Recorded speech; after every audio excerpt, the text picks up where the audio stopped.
All Hands Craft Cocktails is a new bar-strength canned cocktail. It's made with 6 times distilled vodka and 10% ABV to make sure you never have to sacrifice the quality of your drink. All Hands Craft Cocktails, founded by Aggies and a proud partner of Texas A&M Athletics.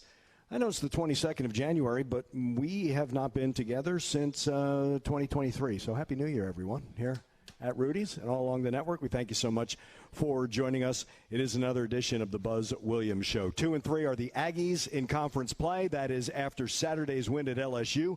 Both games on the road last week at Arkansas. The slow start, the furious comeback before losing by a point to Arkansas. That was Arkansas's first win and so far the only win in conference play. And the Aggies bounce back and win Saturday at LSU. And as we mentioned, consecutive wins at the PMAC in Baton Rouge. That has never happened before for the Aggies. That was until Saturday in the Aggies' 73-69 win. Setting up this week, tomorrow night, 8 o'clock against Missouri, 7:30 with our Dos Equis tip-off show.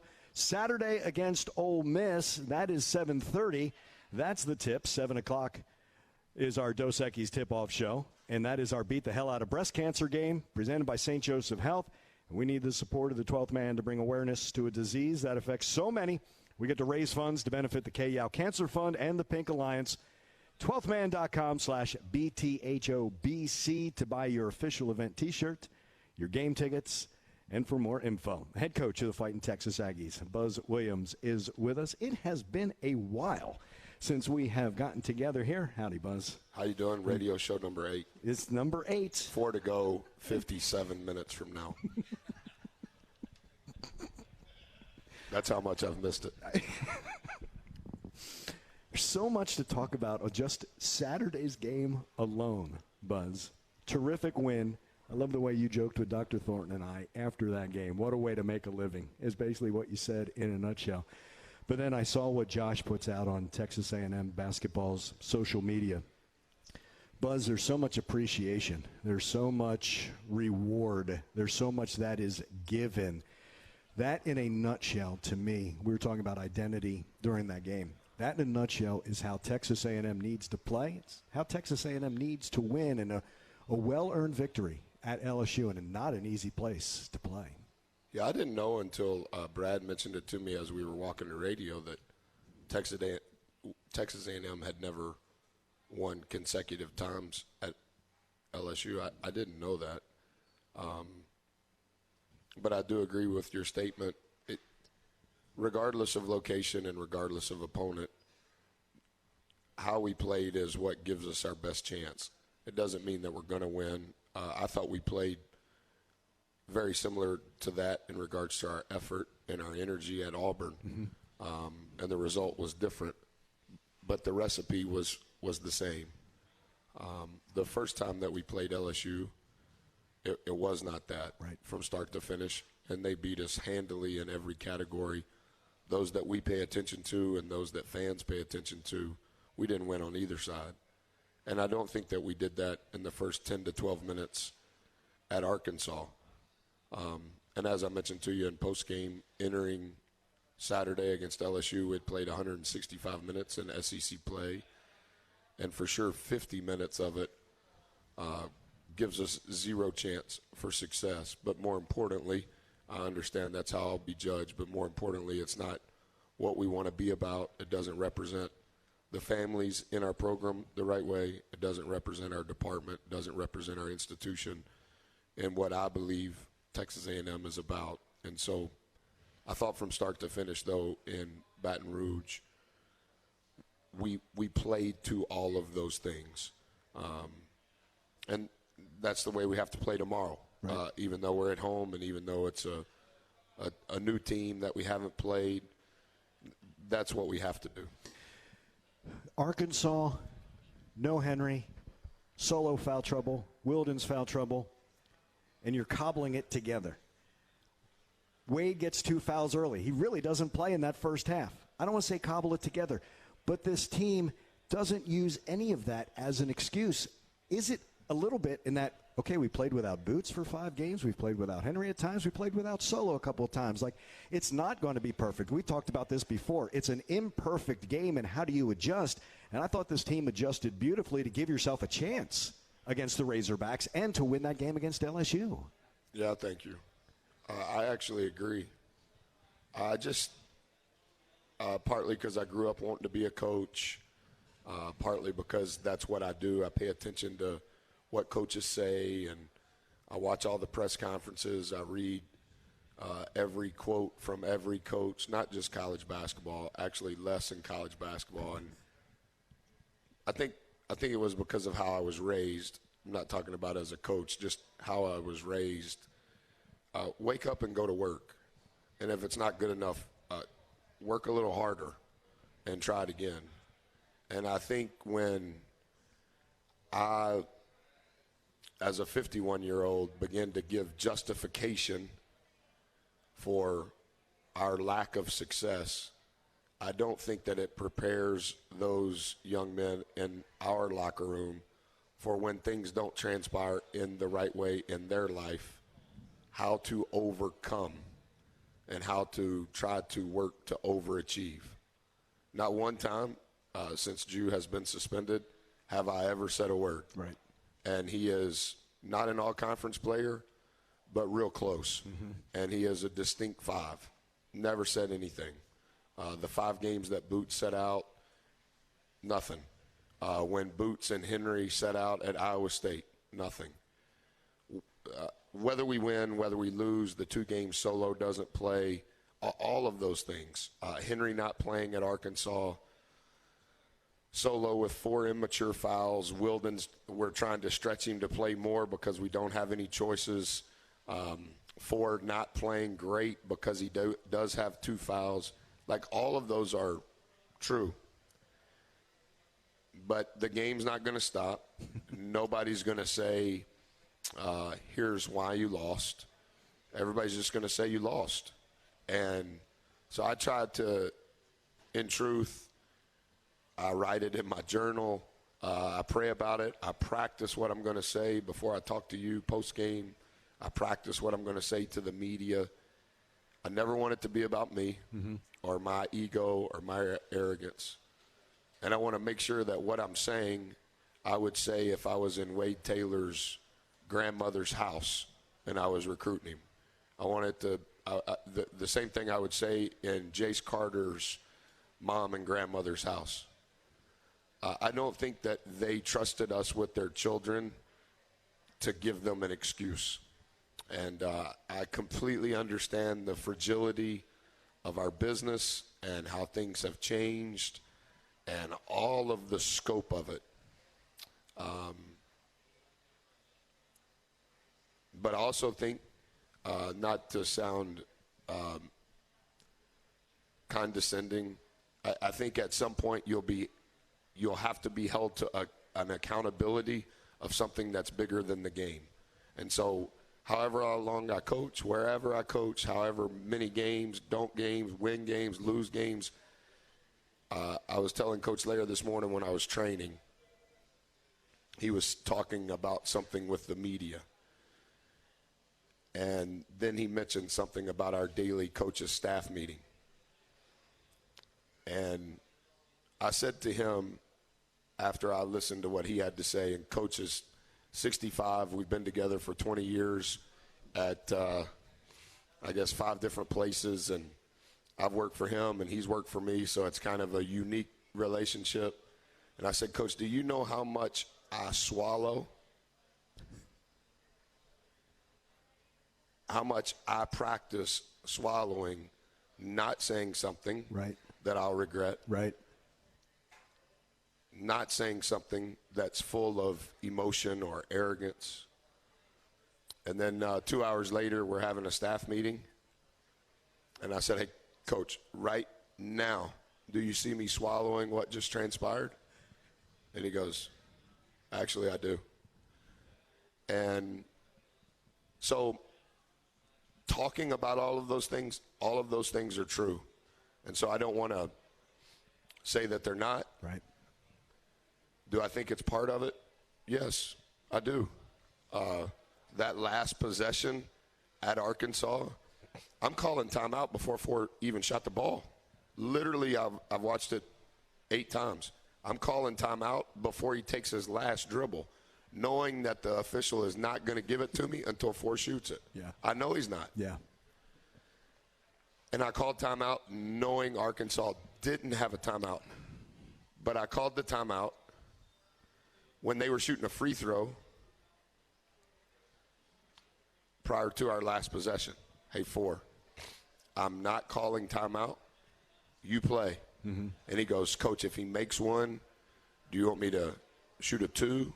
If he makes both, you want me to shoot a 3? I want you to play. Mm-hmm. And don't worry about anything else. And if I don't like it, I'm going to call a timeout. Called the timeout when I called the timeout. And as soon as he hits the shot, he's walking to me. I said, you see what I did? He goes, no. I said, I was calling timeout as you shot it so that we wouldn't celebrate that you just hit the game winner. And we got 2 guys in here that are about to do something they've never done. And we got 2 guys over there that can't play. And we got 1 guy over there who has an injury and can't even shoot a ball. And then we don't execute it. And then we watch it the next day. Mm-hmm. And then we literally practice it. And then the same thing happened in the game against LSU. So there's lessons in all of this, whether you win or lose. And I think I never want to justify success, and I never want to justify failure. What I want to do is, can we wake up, work really hard, figure out how to try to do better, whether we win or lose, and then have that same mentality tomorrow, regardless of the opinion of others. Off and running on the Buzz Williams Show. Got a treat for you this hour. That'd be fun. Joni Taylor. Oh, is she coming? She's not coming. But I had a chance to do a couple of women's games, and there are a couple of things she.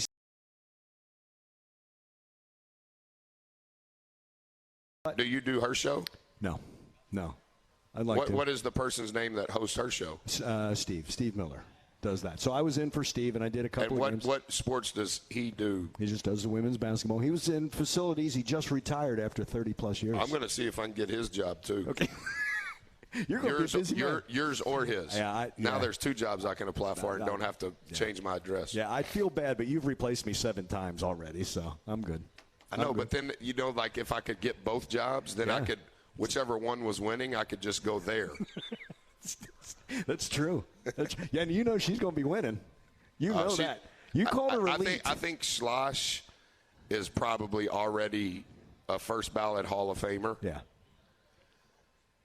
Coach Joni's not there yet because she's so young in her career, but I think her growth ceiling, and I love Schloss, but I think Coach Joni's growth ceiling is higher than any employee in athletics. You called her elite. J-Mo and Joni are at the same. Yeah, it was good to see J-Mo Saturday, wasn't it? He's got a little bit of Monaco. If something else is going on, he'll slide off. Yeah, he does. We'll continue with Buzz Williams. It's the Buzz Williams Show. When we come back, we're going to.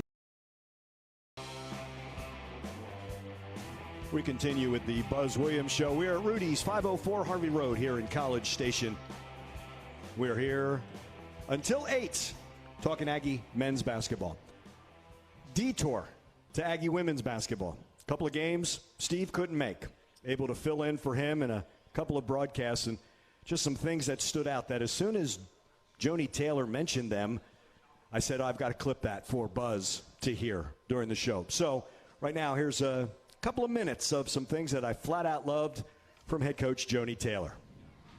Event, response, outcome, right? Here's the event. How do you respond to it? That determines the outcome, correct? Correct. I'm a big believer in E plus R equals O. And so we tell them all the time, like, we don't always control things that happen. Like, events happen, but our response is always our choice. It's perspective, right? Response is perspective, and perspective drives your performance. It's the same.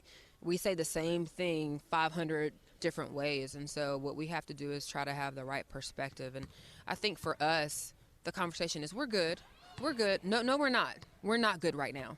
So our perspective needs to be, we're not good right now. Let's stop saying we're good because we're not. And let's get it figured out and address it sooner, because for us, 911 doesn't happen soon enough. I tell them all the time, like, hey, if we're on defense, it's 911.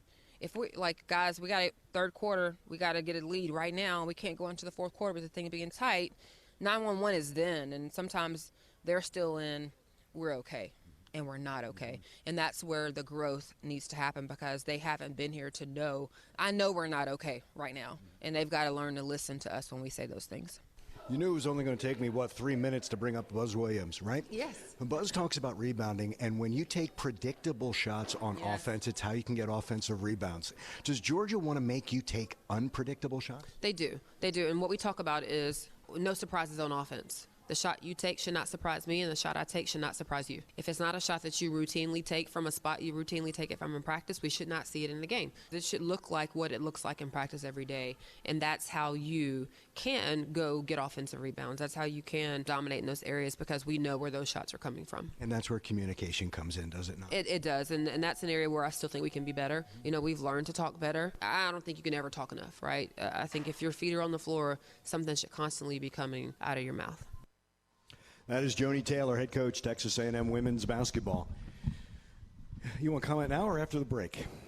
Break. Okay, we'll do it. Buzz will comment after we come back to Rudy's 504 Harvey Road here in College Station. It's the Buzz Williams Show, and this is Aggie basketball from Learfield.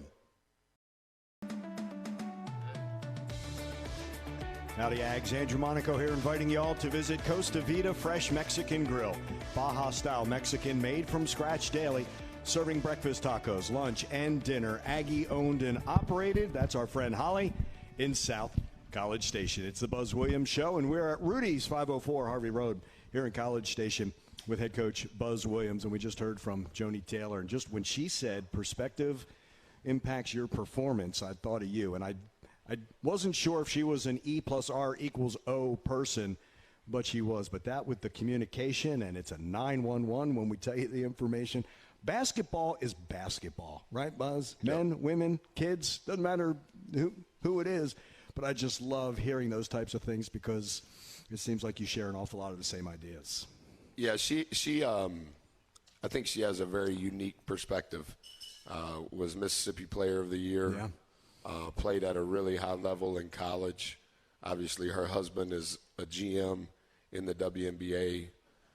She's been a head coach of USA Basketball. Yeah. I don't know if it's announced or if she'll say it. I think she'll end up being the assistant coach on the real Olympic team this year to have it, or whenever that is, to win a gold medal. Very successful at Georgia. She's going to be ultra successful here. She's already, I don't know, I guess they've won twice as many games already this year in year two as they did in year one. So I think she has a unique perspective, but I think her ability to articulate it to those that she leads is as good as I've seen. And I think the communication part that she mentioned for her team, but the communication part as a leader has become more and more difficult because you have to figure out a way to lead in how you communicate, in your body language, in what you say, in what you write, in what you text, and how you say it, the tone in which you say it. And I think one of the things that I work on is when you say it.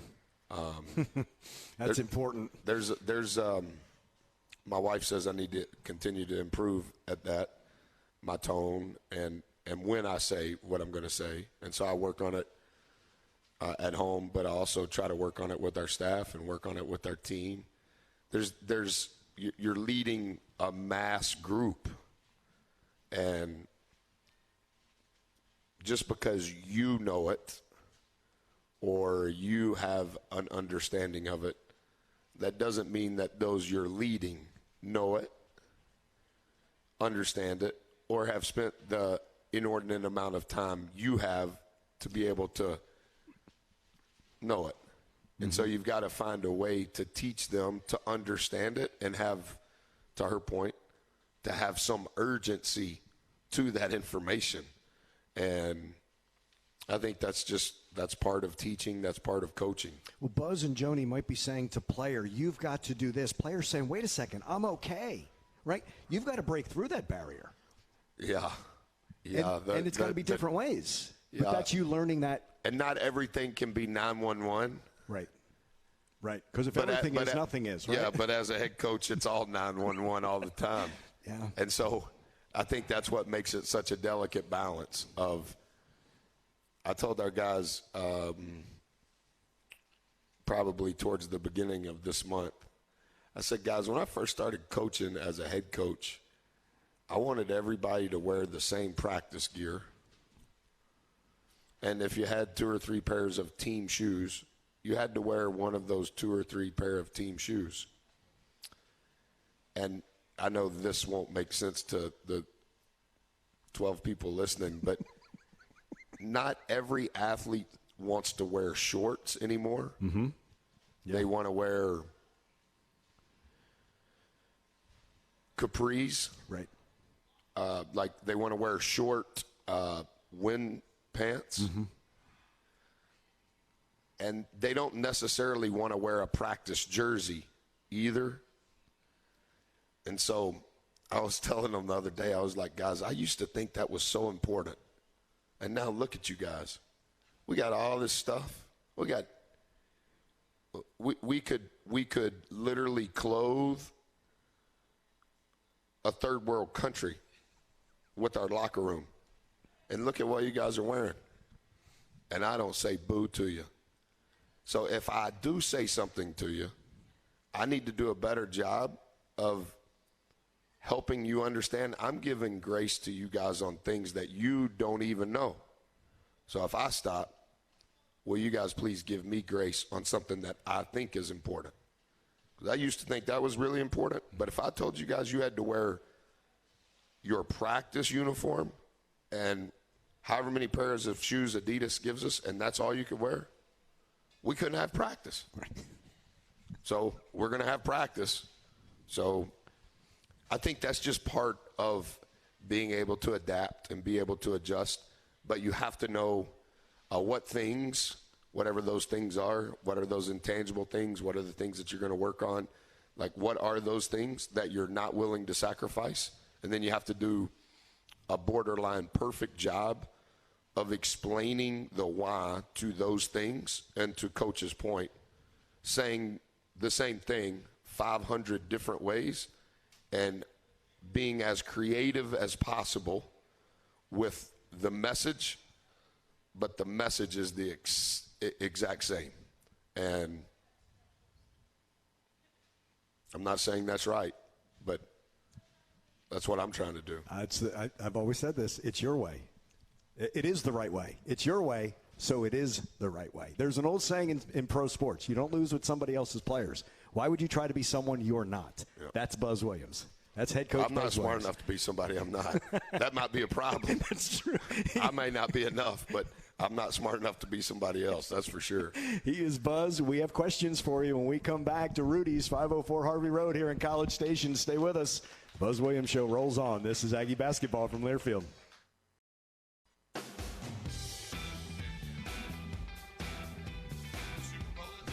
Texas Farm Bureau Insurance wants to give you a VIP Aggie basketball fan experience this year. Go to 12thman.com/maroon contest. That's where you register. One winner and a guest will receive game tickets. A VIP tour of Reed Arena will be recognized on the video board during the game. Register today. 12thman.com/maroon contest. Texas Farm Bureau Insurance is a proud partner of Texas A&M Athletics. I was going to go to the questions, but there's one topic that I absolutely have to hit before we get to the questions from Ian and from Steve.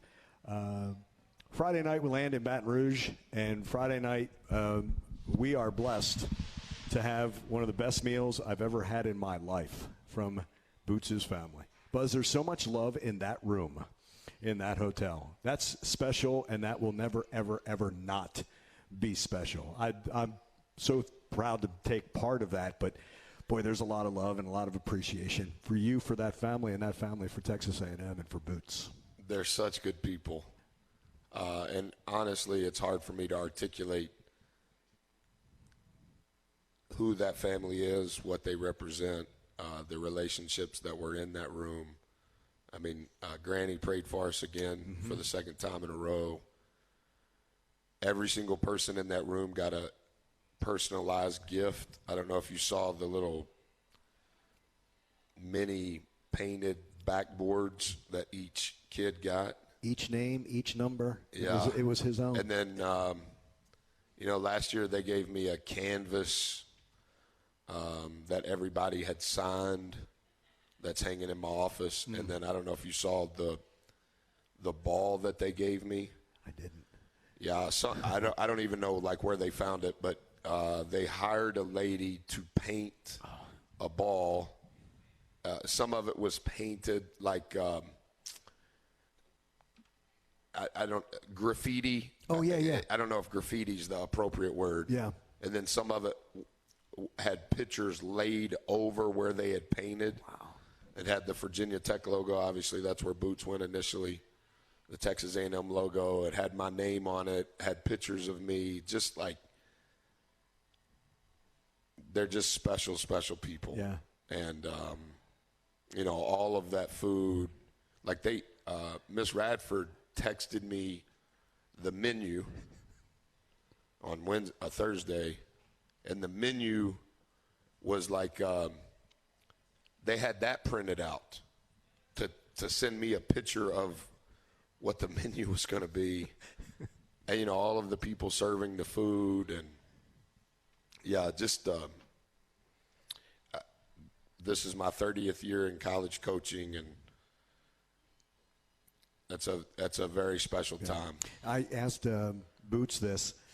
You give him that name, but he's also Ty. He's Reese. Yeah. Like, you kind of know who's talking to him by what name they use. Yeah, and I noticed it a little bit with some of the guys in the past that I've given nicknames to. I noticed it the most probably with Boots, and also with Wade, because I've never called Wade. No.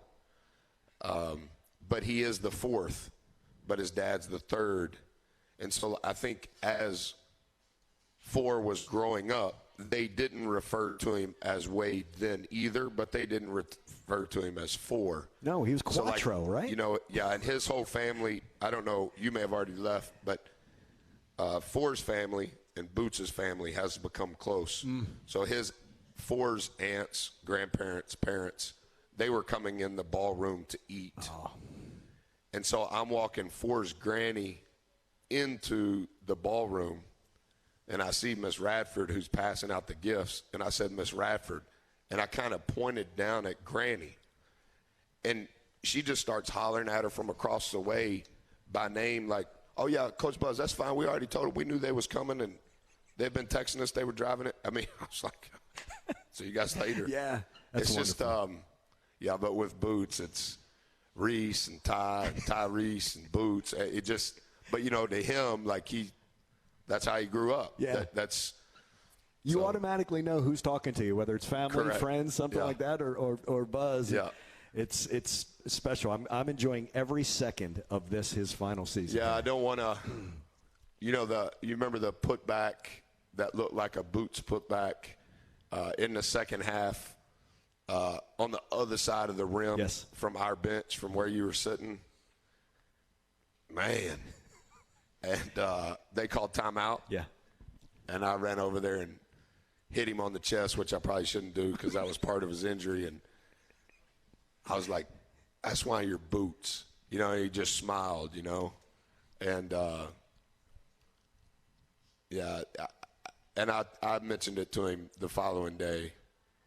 Hey, man, I don't ever want to go so fast that I don't tell you I love you. Yeah. And I'm sorry. We need you to be perfect every night. And I'm sorry when you're not perfect, I holler and scream and act like you're terrible. It's just where we're at. Because I hollered and screamed at him after Arkansas like he couldn't play a lick. And but relative to all the things that transpired in that game and prior to that game, we needed him to be great. Yeah. And I'm hollering at him like he's a sub on the JV team, and then he's making plays. He's making plays at LSU that no coach can coach. No. No. And he's played 5 SEC games, and he has 20 offensive rebounds. He's averaging 4 offensive rebounds, and he's our backup point guard. I probably need to quit hollering at him and say thank you more. He is Buzz Williams. We'll continue. I promise. Questions next. This is Aggie Basketball from Learfield.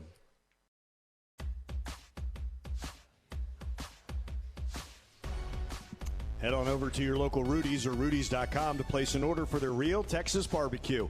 Enjoy 100% oak smoked meats, delicious sides, and Rudy's signature sauce. And don't forget, Rudy's serves made-to-order and grab-and-go breakfast tacos every day until 10 a.m. It's the Buzz Williams Show from here at Rudy's, 504 Harvey Road, here in College Station. And it's question time. Ian is not here because on Monday nights, the battalion, whom he writes for whom he writes, I believe is better. He would probably correct my English on that one. But Walt brought his question for Buzz Williams, and I always like Ian to have questions because at least you get one good question in the hour. They came to the game on Saturday in Baton Rouge. It was a day trip for them to Baton Rouge. Yep. I'm going to do that someday with my son when I don't have a job. Just go to a game. Any game. Any game. Just go. Football games, basketball games, baseball games, NFL games. That's going to be fun. NBA games. That's going to be fun. You have so many people that you can get tickets from. Yeah, I don't know if I can get tickets if I'm not a coach, but that's what Corey says. You got to keep coaching because that's how everybody recognizes you. If you quit, you can't do anything. Yeah, but I mean, between Dusty Baker and Bruce Arians, and I'm forgetting people, right? You've got all these contacts. Yeah. That'll be fun. It will be fun. That'll be fun. I need to do it before I get old. I'm getting there now. Let's do a podcast about it, shall we? Was that when were you interviewing Joni? That was actually those were the parts of two pregame interviews at Georgia. I went with the team to Georgia and the home game against Auburn. I didn't think you did the women. I didn't, but Steve was doing something for the college football playoff in Houston. So I said, if my schedule allows, I said I'd love to be a part of your program. TK didn't want to do it for the women. I guess not. No. No, I didn't even offer it to him this time, Buzz. I took it for myself. What's the most important thing for a player to focus on during a redshirt year? Asks Ian. I would say, Ian, since the pandemic, the thing that I would say you have to focus on is your strength. You know, there's a lot of there's a high volatility in the transfer portal of children under the age of 20 because of lack of playing time. And sometimes it's not because they can't play. It's because they're not strong enough to play with all of these COVID kids still playing. We're not the youngest team in the country. We're for sure not the oldest team in the country. But if you look at who we spend most of our time competing against, if there's 200 minutes in a college game, tomorrow they will play one. They'll play one sophomore against LSU. They played one sophomore and one freshman. Now, I think some of that will flesh out as that COVID eligibility goes away. It's just hard. And I'm kind of seeing it more and more just because my children are now of that age. And I'm like, you can be a great player skill-wise at 17, 18 years old as a high school senior. But then when you're trying to play someone that's 23, 24 years old, even if they don't have great skill, your skill can't be utilized because the strength of that 24-year-old is going to prevent you from showcasing your skill, if that makes sense. It does. And I just think playing at this level, you can argue at this level, there's 40 or 50 schools in the country that it's the best basketball in the world other than the NBA. And I don't see anybody playing in the NBA who you would consider weak physically. Right. Yeah, they don't think about that. Like, again, and there's no shortcut to strength. And I think that's the rub. It's why do you see such a high percentage of football players not going to their prom and graduating in the spring. Now, you better come in here at Christmas, and you need 7 months in the weight room 4 days a week just to have a chance to be on the third team at training camp.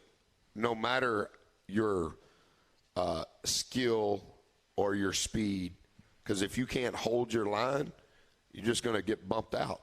Someone's going to. Next man up. Yeah. Next man up for that. One more segment. We still have one more question when we return to the Buzz Williams Show here at Rudy's. This is Aggie basketball from Learfield. Final segment of the Buzz Williams Show here at Rudy's. My thanks to Easton D'Amelia. He's producing in our Learfield studios our show this evening. Easton has been with us in the past, and he has won as a producer. Jeanette Menchow is our engineer. That's Kevin's wife and the more talented of the two, and she will be across the floor from the benches. She's working for Missouri, but she promises that she will text during every big Aggie play like Kevin does when he works for Missouri. But that's Jeanette. That's Kevin's wife, or Kevin is Jeanette's husband, and she is the way more talented of the two. And you're saying both of them are affiliated with Missouri? They're going to work for Missouri. Missouri had an engineer. He went to work for the school, so they kind of you're saying for Missouri tomorrow night? Yeah. But Jeanette, she's trying to figure out a way to wear Aggie stuff, but also wear, like, black. So, but Kevin would work for them, and then Kevin, during every big shot that Q would hit or Dex would make a play, he'd be texting me, so my phone would blow up. You're saying he was working for Missouri back then? He was working for Missouri on the other side of the court, like their broadcast crew. So, but every time A&M did something, he would blow up my phone because he couldn't cheer because it was going against Missouri. You're saying and when Missouri played here? Yeah. Oh, they only work for the opponent, or just the opponent? Missouri? Yeah, the same way she works for the Rockets for the visitors feed. For the so when radio. we play Ole Miss, she or Kevin are working for Ole Miss? No, just when they come in town here at College Station. Right, but I'm saying when we play Ole Miss on Saturday. Yeah, no, she won't. There's some schools, they're too poor. They won't hire an engineer. They make the play-by-play guy do it himself. So that's. Yeah, why don't we just do that? Is the school paying that's what them? She's been saying. Is the school paying them, or are we paying them? The school does. The school as in the opposing school? Yeah. Oh. Yeah. But she'll be rooting for us. But she's going to accept Missouri's money. So who does it for us when we travel? Me. Except for football. Kevin comes with us for football. Remember, you busted my chops about I took all the good gear. Remember? Yeah, we got the one from Radio Shack from 1989 that you left with TK. Yeah. And you and Kevin are flying private planes, and you can't take a commercial plane to Orlando. Right. So you leave Coach Thornton, who doesn't even – Right. I mean, he just shows up for the game. That's and all. then we got 1989 Radio Shack stuff. Yeah. So you do it for us on the road. Yeah. That's what I do at the beginning of shoot-around. I set up the equipment before shoot-around so it's there when we get there. But you're saying the Monaco of these other schools can't do it or won't do it? No, Mike Kelly's a prima donna. I'm hoping they're listening to that, Jeff City. But I know Mike's here. This is how much of a prima donna Mike Kelly is. Apparently he and that basketball crew are eating at the Republic tonight. Well, they've been here since Sunday. Yeah. So ask him where he ate yesterday. Yeah. If it's the Republic, I'm hoping they're going to be If we had to travel happy. 2 days before a game, it's good to know that Mike Kelly would leave 2 days before a game. We leave the day before, and we're not sure if you're going to get on the plane. It's kind of true. I see. I can't even argue with you.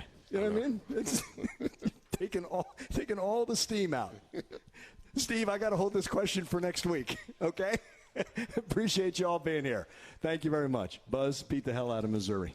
I sure hope so. Thank you so much. He is Buzz Williams, head coach of the Fighting Texas Aggies. Here's what's ahead for Texas A&M this week. Again, tomorrow night we're going to rock Reed, and this is, I think, the first time since Oral Roberts that we've got all the students back. It's not the reading, so that place is going to be something tomorrow night, Reed Arena. 8 o'clock is the tip against Missouri.